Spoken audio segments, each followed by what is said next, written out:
Bismillahirrahmanirrahim. Assalamu alaikum.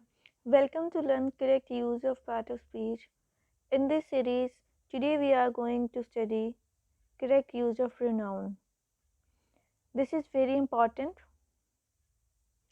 Before discussing correct use of pronoun, let's discuss first which is pronoun and its types. Pronouns are words that we use in place of nouns or other pronouns in a sentence to make it less repetitive and less awkward. Pronoun ऐसा लफ्ज़ है जो noun की जगह इस्तेमाल किया जाता है ताकि रेपिटेशन ना हो, रिपीट ना हो, एक नाउन को बार बार रिपीट ना किया जाए. मोस्ट कॉमन जो प्रोनाउंस हैं they are I, we, they, you, he, she, it, but there are many types of pronoun. As you can see in the picture, here there are 7 types of pronoun. First one is personal pronouns. Personal pronouns are those pronouns those are used for persons, used for a specific object or person.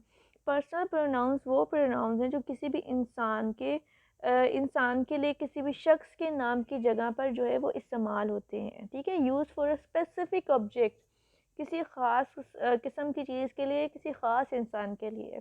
अब यहाँ पे हमारे पास personal pronouns के भी हमारे पास जो है वो 3 केस आ जाते हैं कि पर्सनल प्रोनाउंस भी जो है वो 3 तरह के हैं हमारे पास.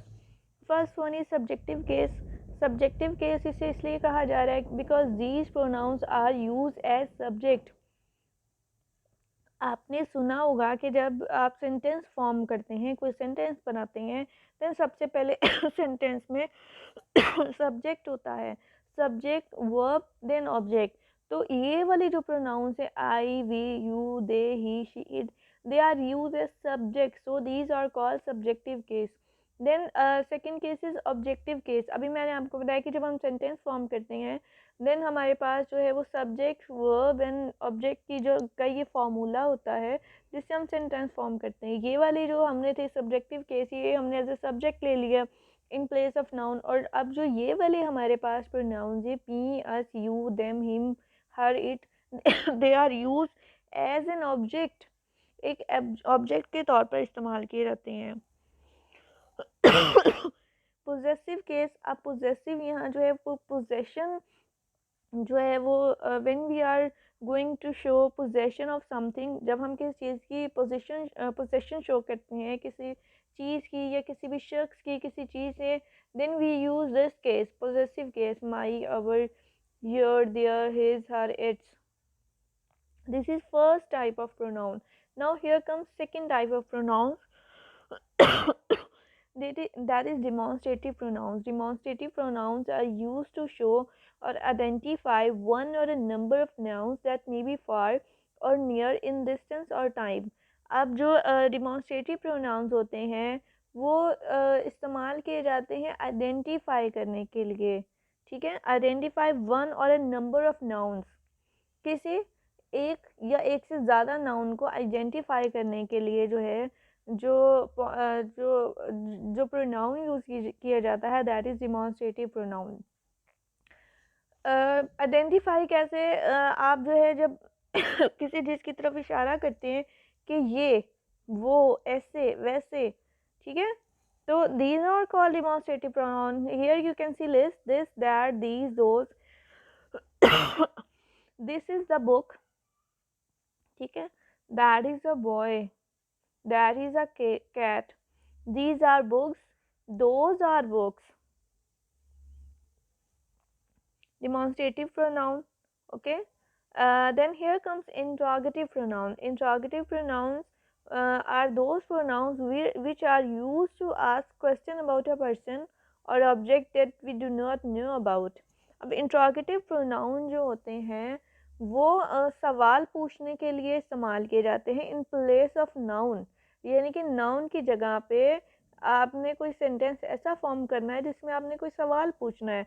तो ये जो इंट्रोगेटिव प्रोनाउंस हैं ये नाउन की जगह जो है वो इस्तेमाल होते हैं. अगर आप बात करते हैं हु, कौन की, होम, विच, कौन सा, क्या, कैसा, विच एवर। ठीक है, जब आप इन इनकी बात करते हैं तो आप ये इंट्रोगेटिव प्रोनाउन यूज़ करेंगे in place of noun. Noun की जगह इस्तेमाल होते हैं ये। Then here comes fourth type of pronoun, that is relative pronoun. Relative pronoun in simple words that pronoun which relate, जो रिलेट करते हैं। अब जो है, जो ये वाली लिस्ट है इंट्रोगेटिव प्रोनाउन की और रिलेटिव प्रोनाउन की सेम है, लेकिन इनकी जो पोजीशन है, जो प्लेस है, वो डिफरेंट है।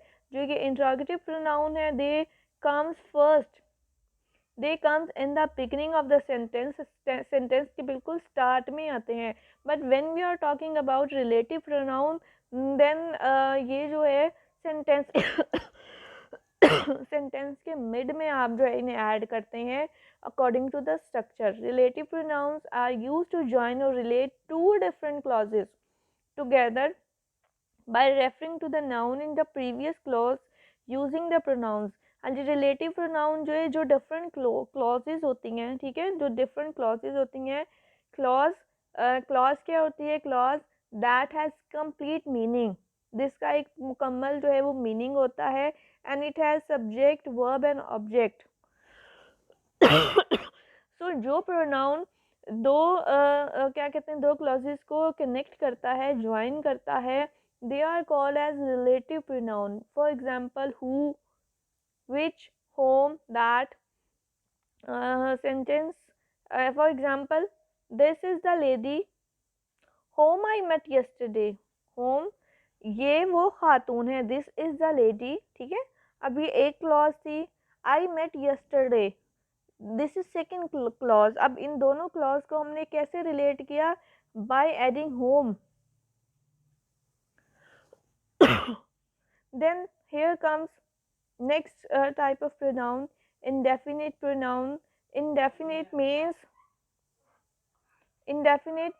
means वो प्रोनाउंस जो क्या जो हमें जिनका पता नहीं होता, मतलब वो प्रोनाउंस या वो नाउंस जिनका हमें कंफर्म नहीं होता कि आया दे आर मेल और फीमेल। इनडेफिनेट, इनडेफिनेट मीन्स कोई पर्सन जिसकी जेंडर डिफाइन ना की गई हो, गैर वाज़ा हो, अनक्लियर हो। Indefinite use to show unspecified objects और पीपल वेदर इन प्लूरल और in singular.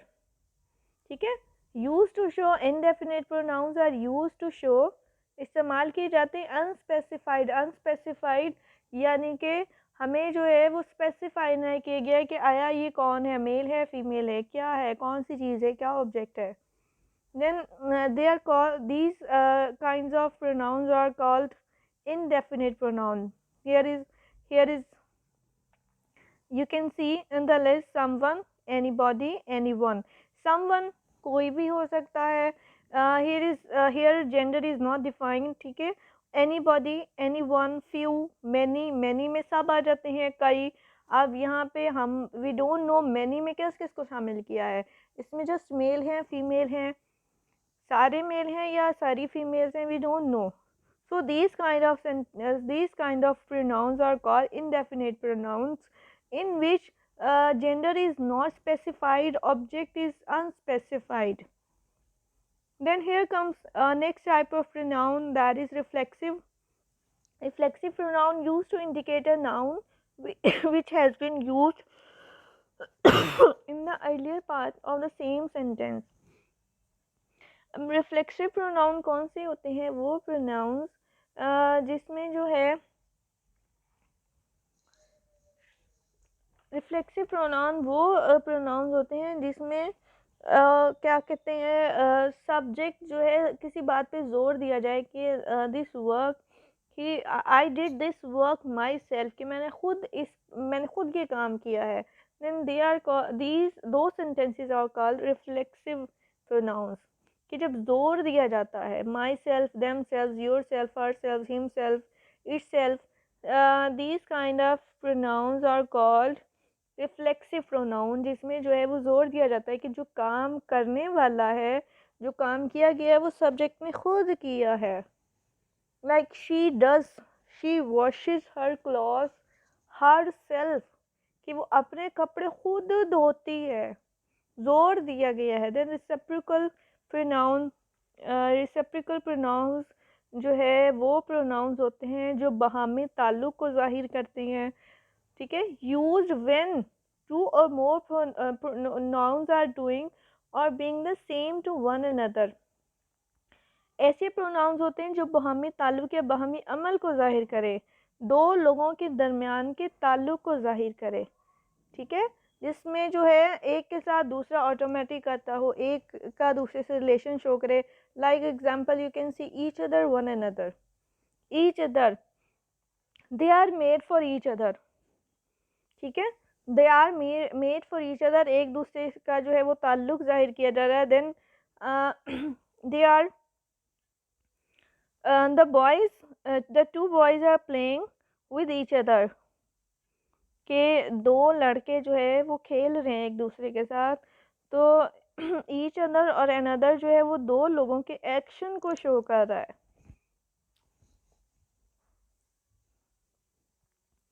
Ji. It was all about noun and pronoun. Let's discuss correct use of pronoun and here rule number 1 is when indefinite person one is the subject, here subject is missing, subject word is missing when indefinite person अभी हमने पढ़ा indefinite pronoun या indefinite noun कौन से होते हैं जिसमें जो है किसी भी पर्सन की जेंडर डिफाइन ना की गई हो। नाउन जो है, नाउन और प्रोनाउन जो है वो गैर वाज़िया हो, अनक्लियर हो, हमें पता ना हो कि मेल है या फीमेल। तो यहाँ पे बात की जा रही है कि with indefinite person one is the subject in a sentence, किसी भी सेंटेंस में it must be followed by one और one's throughout and not his और हिम। अब जी देखें इनडेफिनिट पर्सन है और उसमें जो ये वर्ड है वन, दैट इज सब्जेक्ट। किसी भी सेंटेंस में ये सब्जेक्ट है, वन, वन इज सब्जेक्ट। अब हमने जो उसके अकॉर्डिंग प्रोनाउन का यूज़ करना है वो हमने वंस करना है, नॉट हिज और him. For example one should do his duty. If you are going to put one with his, then it will be wrong. One के साथ आप हिज का इस्तेमाल नहीं कर सकते अगर पर्सन इनडेफिनेट है, अनक्लियर है, you don't know about the person, you don't know about the gender, the person is indefinite, then you will uh, uh, use ones, not his or him, ठीक है। वन हमारे पास ये subject है। Rule हमारा क्या है कि जब इनडेफिनेट पर्सन, अब वन में हमें नहीं पता कि वन शुड डू, हर एक को करना चाहिए, हर एक में अब मेल है फीमेल है, किसकी बात की जा रही है, इनडेफिनेट जेंडर यहाँ पर डिफाइन की जा रही है, वंस ड्यूटी। तो अगर वही वन कहीं पे सब्जेक्ट आ जाता है तो आपने क्या करना है, प्रोनाउन का इस्तेमाल हिज या हिम नहीं करना बल्कि वो वंस ही होगा। Rule number 2, everyone, someone, anyone, anybody, everyone etc are followed by his or him and not by one। अभी जो हमारे पास everyone, someone, anyone, anybody है, हमारे पास सारे जो है indefinite pronouns हैं। हम indefinite pronouns मतलब हमें नहीं पता, जो है जेंडर स्पेसिफाइड नहीं है तो इनके साथ अब ये एवरीवन, समवन, एनीवन, एनीबॉडी का जो क्या कहते हैं इस्तेमाल है हमारी डेली लाइफ में बहुत ज़्यादा है। हम कहते हैं, हम यूज़ करते हैं everyone, someone, anyone, anybody, these kind of pronouns we use in our daily routine। so remember, याद रखना है आपने कि आप इसके साथ जो प्रोनाउन का यूज़ करेंगे वो हिज और हिम यूज़ करेंगे। Pronoun, correct use of pronoun, we are studying correct use of pronoun. So ये जो हमारे पास इनडेफिनेट पर्सन है इनके साथ आपने जो प्रोनाउन का इस्तेमाल करना है दैट वुड बी हिज और हिम, नॉट बाय वन। आपने वन का इस्तेमाल नहीं करना। आप देखें यहाँ पे ना, every one should do one's duty, that would be wrong. You will use everyone should do his duty. Example हम देख सकते हैं, example everyone should take care of his health. तो अगर यहाँ पे आ जाता है everyone should take care of one's health, then it would be wrong. Correct would be everyone should take care of his health. Then here comes rule number 3.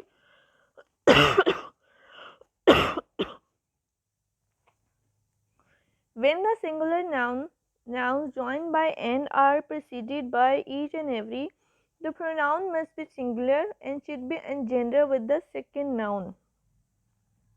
अब बात की जा रही है कि जब दो सिंगुलर नाउन हो, वाहिद नाउन हो, ठीक है, दो वाहिद नाउन है और उनको एंड से जोड़ा गया है, like each girl and every mother और each mother and every girl, ठीक है, दो सिंगुलर नाउन हो गए. मदर पूरी इस वर्ड में जितने भी मदर्स हैं उसको रिप्रेजेंट कर रही हैं, that is single. Then every girl, girl हर गर्ल की बात हो रही है, चाहे वो कहीं भी है, यहाँ है वहाँ है, इस कंट्री में गर्ल की बात हो रही है, ठीक है. सिंगुलर एज सिंगल नाउन अगर वो यूज़ किए जा रहे हैं, उनको एन से जो है वो ज्वाइन किया गया है, एन से जोड़ा गया है. द प्रोनाउन, अब जो प्रोनाउन होगा वो सिंगुलर होगा, ठीक है, और उसकी सीक्वेंस क्या होगी, should be in gender with the second noun. Second noun यानी कि जो नियरेस्ट नाउन होगा. अब ये देखें, मैंने यहाँ पे कहा each girl and every mother, तो हमारे पास जो सेकेंड होगा, जो नियरेस्ट नाउन है, नाउन या प्रोनाउन होगा, उसके अकॉर्डिंग हम प्रोनाउन का यूज़ करेंगे. अब एग्जांपल देख लेते हैं. Nearest pronoun example, every soldier and every seller was in place. अब देखें, रूल को आप समझिएगा. हमने बात की कि जब दो सिंगुलर नाउन, दो सिंगुलर नाउन, एवरी सोल्जर, हर सोल्जर की बात हो रही है, सिंगुलर यूज़ किया जा रहा है, और यहाँ पे एवरी सेलर, हर सेलर की बात हो रही है, तो दोनों सिंगुलर नाउन को एन से जोड़ा गया है. Was in his place, in his place हमने यहाँ पे जो है जो प्रोनाउन का यूज़ करना है वो सेकंड, जो हमारा सेकंड नाउन होगा उसके अकॉर्डिंग करना है, जो नियरेस्ट, और हमारे पास नियरेस्ट सेलर है तो इसके अकॉर्डिंग. अब यहाँ पे तो कंफ्यूजन नहीं है, ये भी सेम है, सेम जेंडर है, ये भी सेम जेंडर है. अभी हम नेक्स्ट सेंटेंस जो है वो देखते हैं.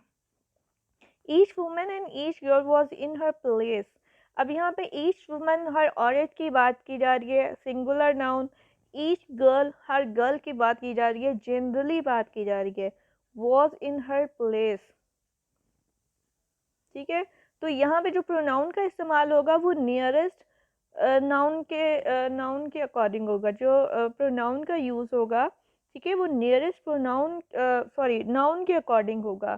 तो ये भी इतना कॉम्प्लिकेटेड नहीं है. रूल जो है अभी थर्ड एग्जाम्पल के साथ आपको क्लियर हो जाएगा. अभी देखें, एवरी मदर एंड एवरी सन.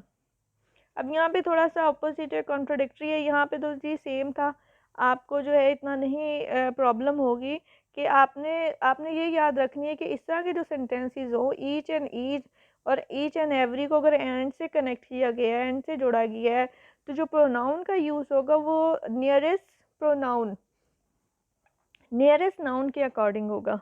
अभी देखिए, एवरी मदर एंड एवरी सन. अब ये हमारे पास दो अपोजिट नाउन है, एवरी मदर एंड एवरी सन. यहाँ पे मेल की बात हो रही है, यहाँ फीमेल की बात हो रही है. अब हम कंफ्यूज हो जाएं कि यहाँ पे हिज का इस्तेमाल होगा या हर का इस्तेमाल होगा. तो हमने रूल ये याद रखना है कि जी हमारा रूल ये है कि जब इस तरह के जो singular noun each and every से जो है वो कनेक्ट किए जाएँ, ठीक है, ईच एंड एवरी को प्रिसीड किया जाए, एंड के ज़रिए जोड़ा जाए, तो जो हमारा प्रोनाउन होगा that would be used according to the second noun और नियरेस्ट नाउन. अब यहाँ पर हमारे पास जो सेकेंड नाउन है, जो सेकेंड नियरेस्ट नाउन है हमारा, दैट इज सन. सन जो है, मेल जेंडर है, तो इसके अकॉर्डिंग हमारा जो प्रोनाउन होगा that would be his, not her. Clear?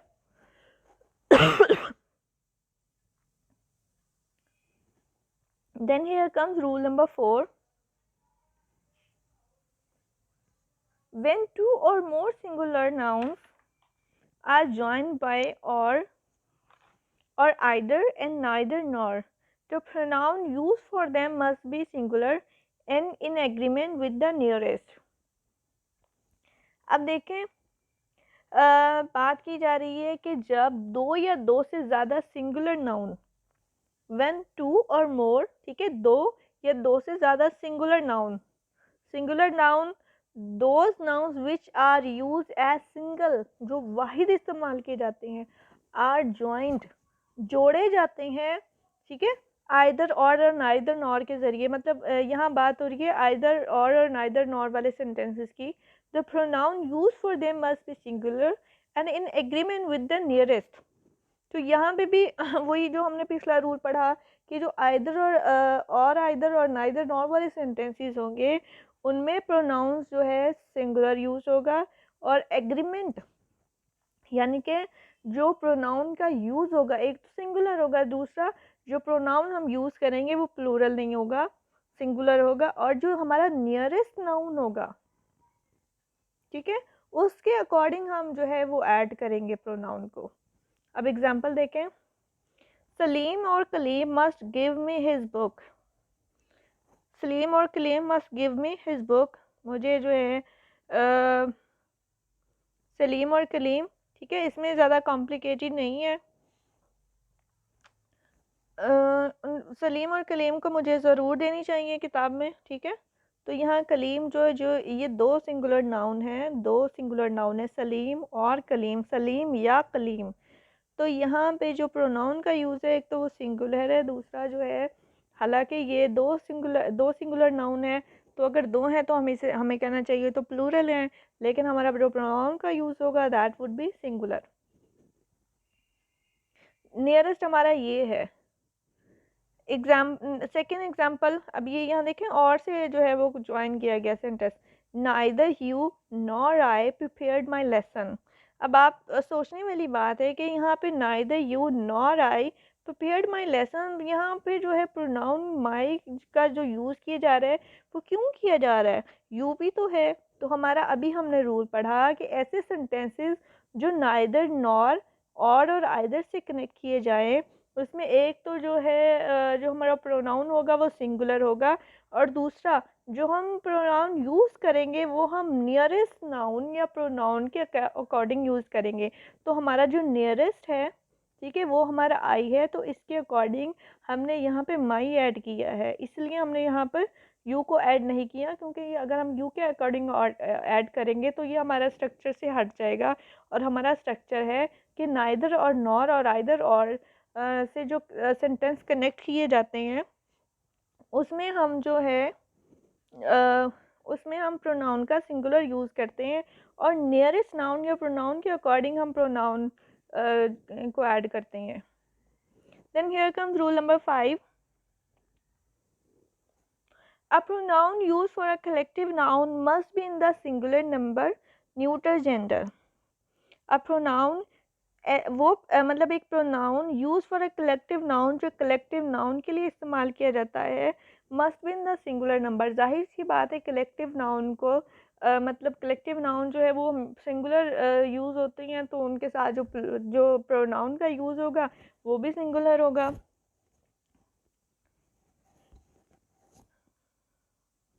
Collective noun कौन से होते हैं?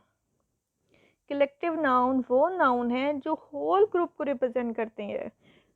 जो कलेक्टिव नाउन, ठीक है, वो वर्ड जो एक पूरी कम्युनिटी को रिप्रेजेंट कर रहा होता है, जैसे क्लास, आर्मी, ज्यूरी। अब यहाँ पे बात हो रही है न्यूटर जेंडर की। न्यूटर जेंडर भी सेम ही है, ठीक है। न्यूटर जेंडर जिसमें हमें पता नहीं होता कि जो है मेल की बात हो रही है या फीमेल की बात हो रही है, हमें जेंडर का नहीं पता होता। तो अब हमारा रूल है कि कलेक्टिव नाउन के साथ सिंगुलर जो है वो प्रोनाउन का इस्तेमाल होगा, और न्यूटर जेंडर जिसमें हमें जो है वो जेंडर का नहीं पता, तो उसमें जो प्रोनाउन होगा वो इट्स आएगा। न्यूटर जेंडर के साथ हम इट्स का इस्तेमाल करेंगे। हमें नहीं पता क्लास में मेल है फीमेल है, ठीक है, तो हम हिज भी नहीं लगा सकते, हम हर भी नहीं लगा सकते, हम दोनों भी ऐड नहीं कर सकते pronoun. So if gender is not defined, then the pronoun would be used its. The committee is holding its meeting. तो यहाँ तमाम कमेटी की बात की जा रही है। कमेटी और क्लास जो है यहाँ एज अ होल लिया जा रहा है, collective noun single as single लिया जा रहा है। ठीक है, ये तो बात हो गई कि जब हम क्लास की बात करेंगे तो उसको एज अ होल कंसिडर किया जाएगा। लेकिन अगर कलेक्टिव नाउन जो है वो डिवाइड हो जाए, however if the collective noun is a noun of multitude, ताहम अगर जो है अगर कलेक्टिव नाउन डिवाइड हो जाए, जैसे कि कलेक्टिव नाउन किसी पूरे ग्रुप को रिप्रेजेंट करता है, it has been use not for the whole but for its member separately.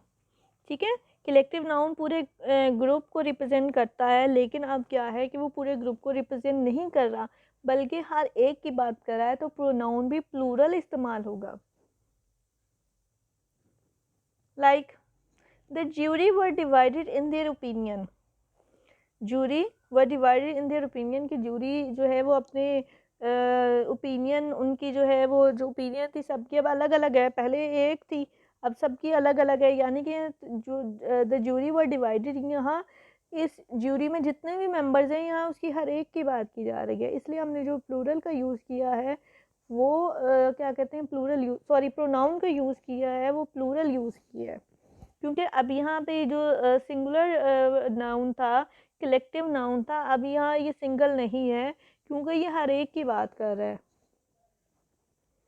The class gave their votes to suitable candidates. Class ने जो है गेव देयर वोट्स, अपने वोट दिए जो उनको मुनासिब लगा कैंडिडेट उसको। तो यहाँ हर एक की बात हो रही है, क्लास गेव, हर एक की बात हो रही है कि हर एक ने अपनी मर्ज़ी से वोट कास्ट किया है। तो अब यहाँ पे ये कलेक्टिव नाउन जो है, ठीक है, एज अ होल नहीं लिया जा रहा। जब एज अ होल ना लिया जाए, ठीक है, पूरी उसको रिप्रेजेंट ना करे, तो जो प्रोनाउन का इस्तेमाल होगा इनके साथ, that would be plural as well. Then here comes rule number 6। if there are different pronouns in one sentence, अगर किसी फ़िक्रे में मुख्तलिफ़ किस्म के प्रोनाउंस हैं, ठीक है, डिफरेंट प्रोनाउन, एक से ज़्यादा प्रोनाउंस मौजूद हैं, तो हम उनका किस तरह से यूज़ करेंगे, मतलब उनका ऑर्डर क्या होगा। We use them in following order, तो हम जो है इस ऑर्डर के मुताबिक उनको जो है वो सेंटेंस में इस्तेमाल करेंगे। फॉर एग्ज़ाम्पल, अगर फ़िक्रे में किसी अच्छे काम की बात हो रही है, किसी नेक काम की बात हो रही है, तो जो ऑर्डर होगा वो इस तरह से होगा। फर्स्ट सेकंड पर्सन, मतलब आप कोई अच्छा काम कर रहे हैं, ठीक है, कोई ऐसा सेंटेंस फॉर्म कर रहे हैं जिसमें कोई गुड इंटेंशन है, किसी अच्छे काम की बात हो रही है, किसी नेक काम की बात हो रही है, तो सबसे पहले आएगा second person, then third person, then first person. यानी कि आपने सबसे पहले नेक काम में रखना है सेकंड पर्सन को, यू को, देन थर्ड पर्सन को, he she it, they, then first person I and we को, फिर आपने सबसे एंड में खुद को रखेंगे। अगर चलें एग्जांपल देख लें, you he and I will help this poor man, मतलब इस तरह के जो सेंटेंसेस होंगे जिसमें आप किसी नए काम की, किसी गुड इंटेंशन की बात करें, तो उसमें सबसे पहले होगा second person, then third person, then first person. अच्छे काम में आपने हमेशा खुद को एंड में रखना है, ये ऑर्डर होगा। अगर किसी सेंटेंस, कोई ऐसा सेंटेंस फॉर्म कर रहे हो आप, या कोई ऐसा सेंटेंस आप एनालाइज कर रहे हो कि जिसमें इस तरह का जो है वो बात हो रही है, किसी गुड इंटेंशन की बात हो रही है, ठीक है, देन आपने खुद को सबसे एंड में रखना है, first second person, then third person, then first person.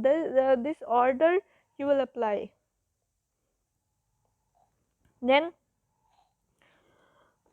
अगर सेंटेंस में बैड इंटेंशन है, अभी तो हमने गुड इंटेंशन की तो बात कर ली, ठीक है, अब बात करते हैं कि अगर जो है किसी फ़िक्रे में बैड इंटेंशन की बात हो रही है, किसी बुरे काम की बात हो रही है, कोई बुरे काम करने का जिक्र किया जा रहा है तो सबसे पहले आपने खुद को रखना है, फिर आपने रखना है किसी तीसरे को, फिर आपने रखना है दूसरे को। गुड इंटेंशन में हमने फर्स्ट पर्सन को एंड में था और सेकंड पर्सन को फर्स्ट में, तो यहाँ पे जो है ना इन दोनों की जगह चेंज हो जाएगी।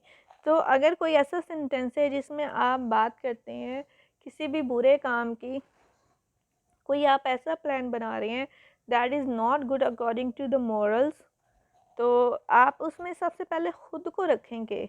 आई he and you abuse the beggar, I he and you punish the beggar. ठीक है, मैंने, तुमने और उसने फ़कीर को गाली दी। तो बुरे काम में हमेशा खुद को पहले रखना है। अगर किसी अच्छे काम की बात हो रही है तो आपने खुद को सबसे एंड में रखना है। और second person, third person, first person, और यहाँ बैड इंटेंशन में first person, third person, second person. चलें जी, अब बात करते हैं इसी के जो है वो थर्ड फॉर्म की, प्लूरल फॉर्म। गुड इंटेंशन हो गई, बैड इंटेंशन हो गई। अब बात करते हैं प्लूरल सेंटेंसेस, यानी कि जनरली कुछ सेंटेंसेस में जो है वो प्रोनाउंस की प्लूरल फॉर्म्स होती हैं।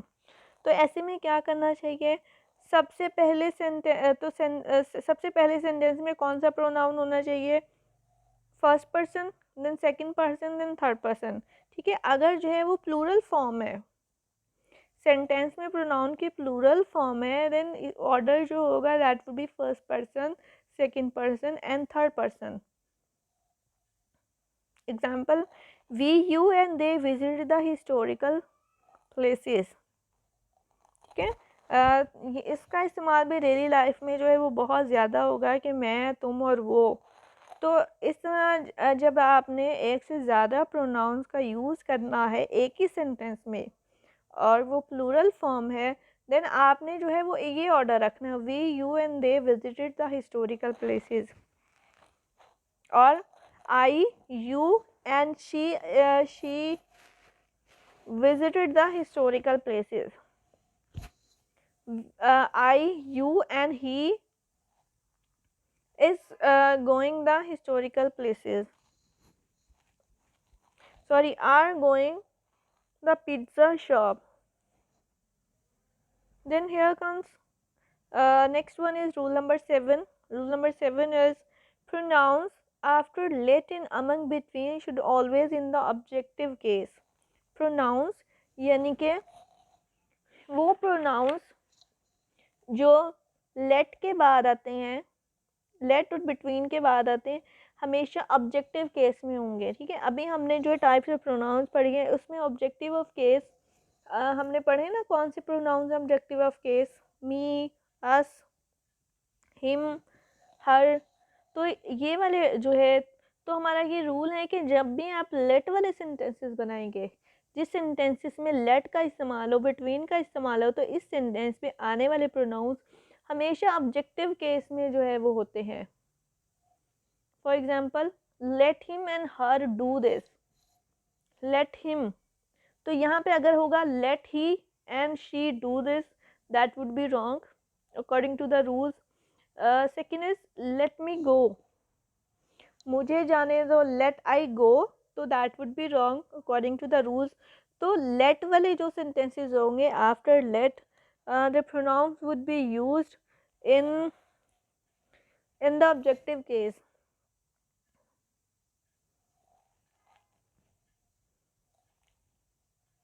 और बिटवीन की अगर हम बात करें तो बिटवीन जो है वो प्रेपोजिशन है, और आपने याद रखना है कि प्रेपोजिशन के बाद जो है हमेशा जो प्रोनाउन का यूज़ होगा वो ऑब्जेक्टिव केस में होगा। तो अगर हम कहते हैं कि this secret is between you and me, तो ये करेक्ट होगा। बट अगर आप कहते हैं कि this secret is between you and I, that would be wrong. So let और बिटवीन के बाद आने वाले जो प्रोनाउंस होंगे, जो प्रोनाउंस का इस्तेमाल होगा वो ऑब्जेक्टिव केस में होगा। ऑब्जेक्टिव केस ये है him, her, us, them. Next is rule number 8।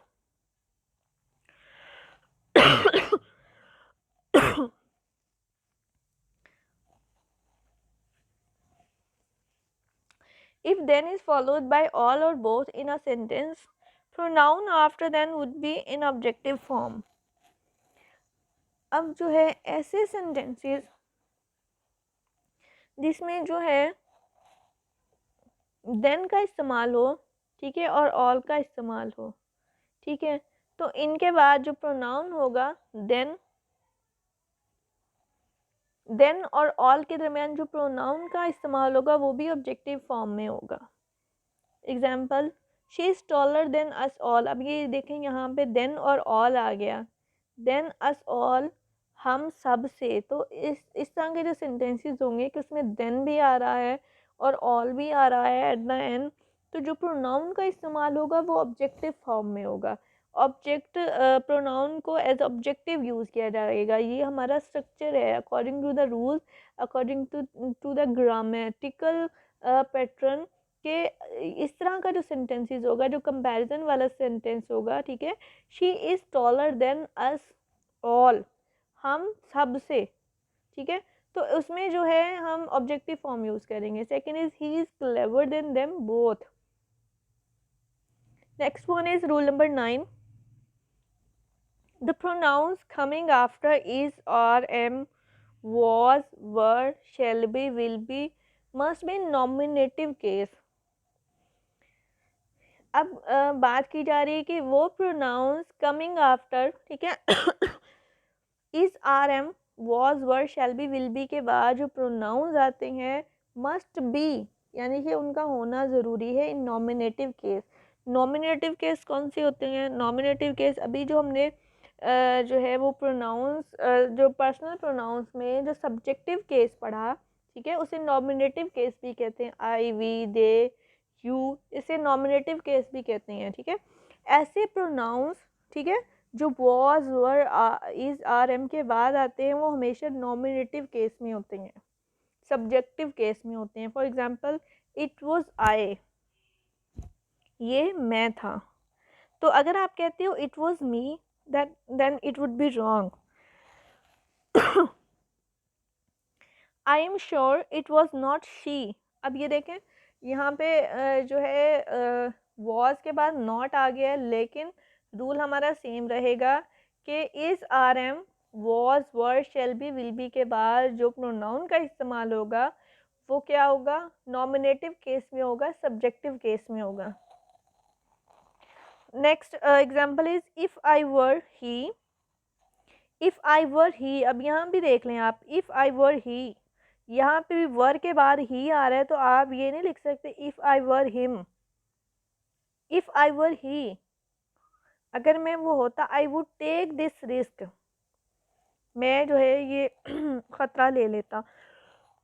तो ये रूल भी आपने याद रखना है, बहुत इम्पॉर्टेंट है. और डेली ऑन रेगुलर बेसिस आप जो है इस रूल को यूज़ भी करें. इसको जो है आप यूज़ कर भी सकते हैं इन डेली लाइफ, क्योंकि जो है इस तरह के बहुत सारे सेंटेंसेस हम डेली जो है वो फॉर्म कर रहे होते हैं.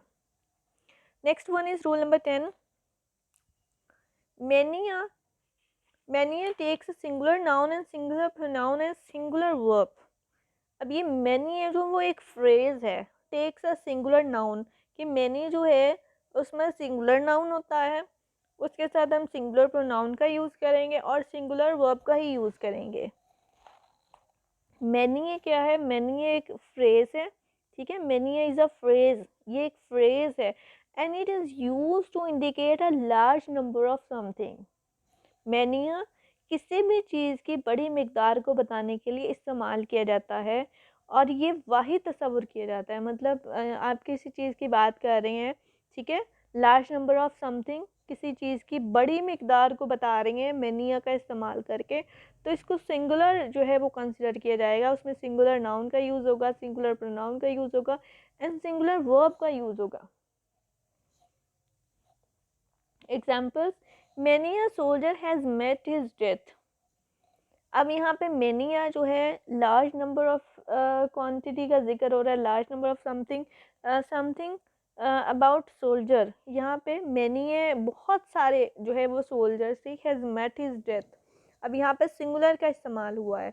तो अब ये हमारा रूल है कि मेनिया का जब मेनिया फ्रेज का जब हम इस्तेमाल करेंगे तो नाउन सिंगुलर होगा, ठीक है, वर्ब सिंगुलर होगा, और जो प्रोनाउन होगा वो भी सिंगुलर होगा।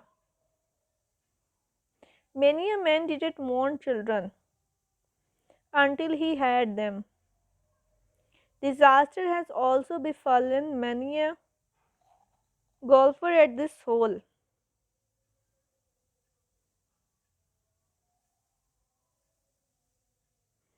Next one is rule number 11. The relative pronoun as or that are used, ठीक है, रिलेटिव प्रोनाउन एज और दैट का इस्तेमाल किया जाता है आफ्टर द सेम, कि अगर किसी सेंटेंस में द सेम आ रहा है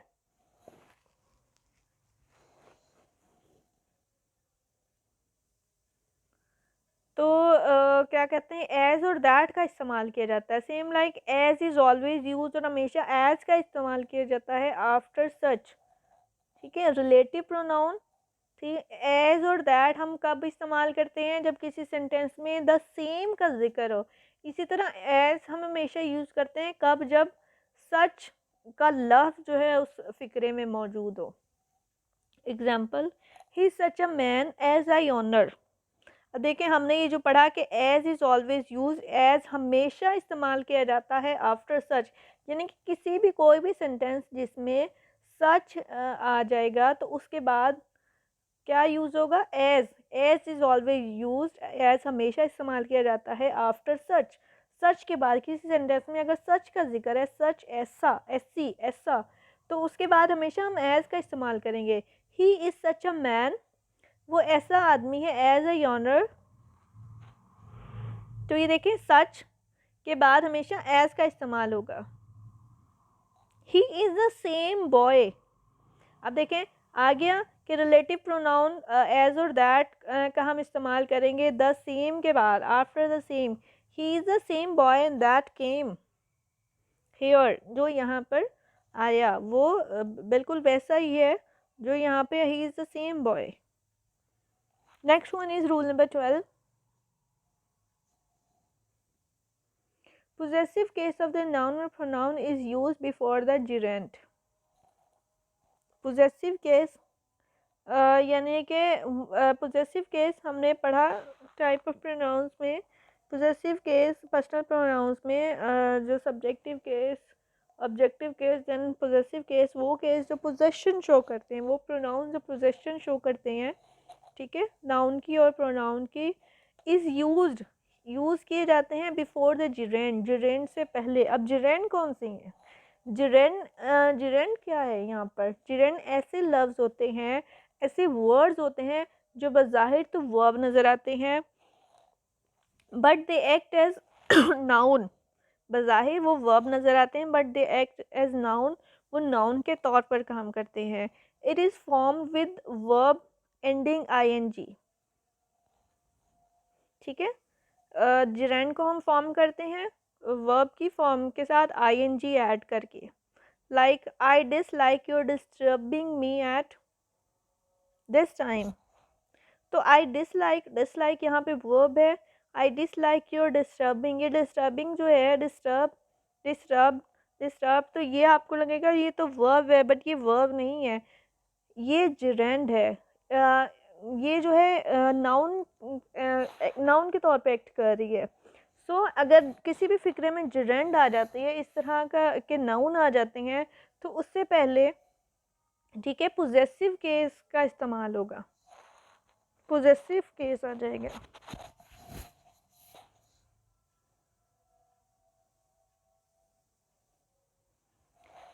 next one is rule number 13. Use of it and it's.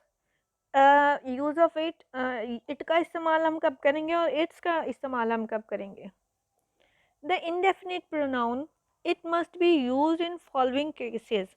Indefinite pronoun it, ठीक है, ये इनडेफिनिट प्रोनाउन है, मतलब हाँ हम डिफाइन नहीं कर सकते कि किस जेंडर के लिए इस्तेमाल किया जा सकता है।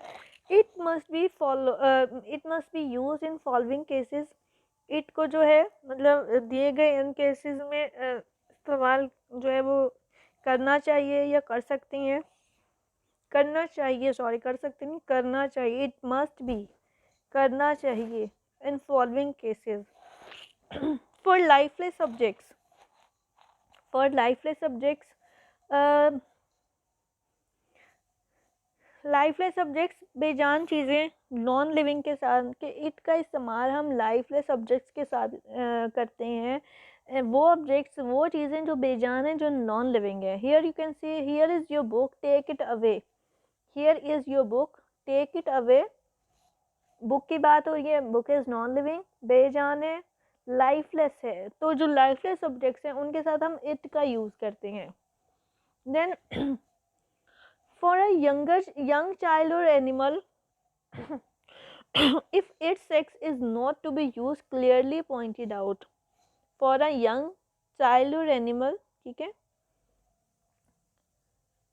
छोटे बच्चे के लिए या जानवर के लिए, if its sex is not to be used clearly pointed out, जब जेंडर ना बताई गई हो, क्लियरली जेंडर ना बताई गई हो, देन हम जो है वो इट्स का इस्तेमाल करते हैं to show possession.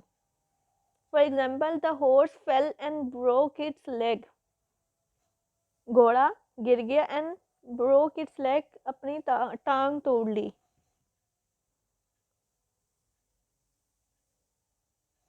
When I saw the child, it was crying. When I saw the child, gender is not defined, gender is not pointed clearly. So हम जो है when I saw the child, it was crying, तो हम यहाँ पे जो है वो इसका इस्तेमाल कर रहे हैं क्योंकि हमें नहीं क्लियर नहीं है, जेंडर क्लियर नहीं है। So it was always all about correct use of pronoun. I hope it would be very helpful. Thank you so much.